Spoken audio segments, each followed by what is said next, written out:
been quite an opening day at the cricket test between Australia and Pakistan at the SCG. David Warner knocked up a century by lunch, the first time an Australian player's ever done that in the opening session of a test on home soil. Matt Renshaw got his first test century and Australia looks to be in the driving seat.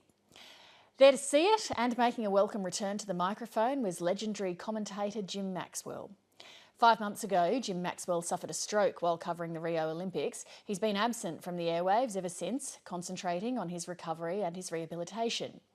But today, normal service was resumed and Hayden Cooper was there.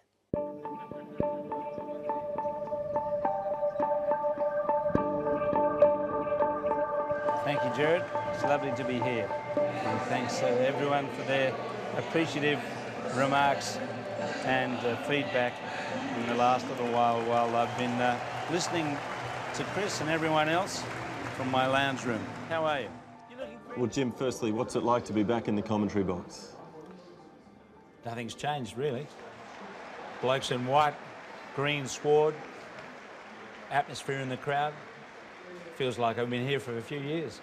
It's quite nostalgic, actually. It was 40 years ago that I started in there, in the old box, and Imran Khan, a different Imran Khan, was leading Pakistan to an exciting win by 8 wickets in the test match. So that was my debut. I hope, for Pakistan's sake, that they can pull off something like that here, because they're certainly a mercurial team and sometimes brilliant. And what was the adrenaline like for you as you stepped back behind the microphone? I try not to think about it too much. It's just like opening a door or starting a car. It's just, I hope it happens naturally. It's probably more natural now than it was a long time ago, when I was always nervous in the company of people like McGilvray and Hassett. But now, once I'm assured in my own mind that the words are going to come out in the right order, it feels just like it always has felt. Muhammad Amir trying to hit that spot, comes into Warner, is tightened up on his stumps, keeps the ball out of his pads. You're effectively midway through your recovery. Could you tell me what that moment was like when you first knew that something was wrong? I wasn't too sure where I was, to be honest. It was just in a daze. Something just hit me, and all of a sudden the words came out backwards. I'd gone from speaking English to some other foreign dialect, which didn't make any sense at all. So I knew there was a problem, and I quietly sat down until someone arrived to put me at ease, and luckily my voice came back. And what have the symptoms been like since? And you obviously still feel the effects now. How is it for you? The most pleasing thing in the rehab was when the speech pathologist said, "I can't do any more for you. Go away and just concentrate on your physio and your occupational therapy." So that was a relief. But it was a lot of fun doing the speech pathology, because I got a lot of tongue twisters, and then the test of making up the commentary on some footage that she put in front of me. So I think at that point I felt as though I had the confidence to return at some point to where I am now. How's the physical therapy going? You reach a point of development, recovery very quickly, but then it plateaus.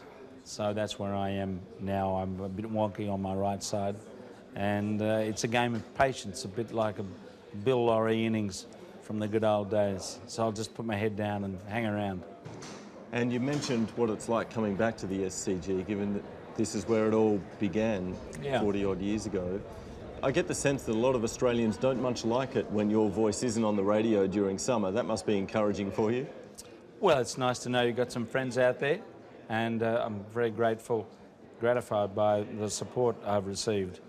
But yes, this place is nostalgic, not just from the point of broadcasting. I spent a lot of my youth chasing up empty soft drink bottles and playing with a tennis ball and a cricket bat around the back of this stand. So I've been here for a long time, since I was about 8 or 9 years of age. So it's kind of rusted onto me, I guess, and that's why it's nice to be here. What's the key to being a good caller of cricket? I'd put it this way. Imagine yourself sitting somewhere on a tractor, on a beach, listening in the car. What do you want to hear? You want the score. You want to know what's going on, and you want a little bit of light and shade, a bit of humour every now and then, just to wake you up from a stream of consciousness that's just taking you along a road very, very quietly. So we need a few 4s, 6s maybe, a couple of wickets, just something to keep it moving.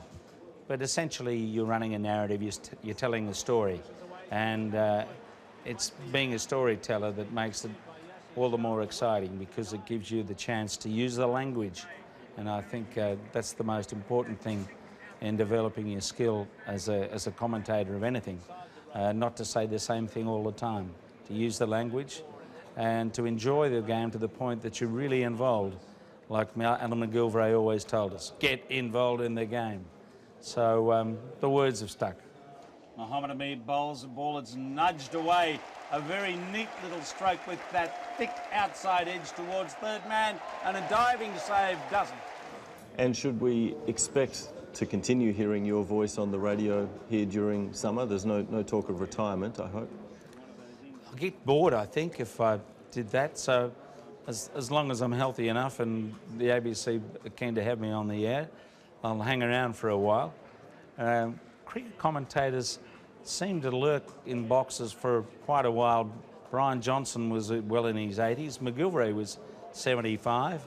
And I'm only a 66-year-old chicken, so I got a bit to go. Thank you very much. Right, Haddon? Sure.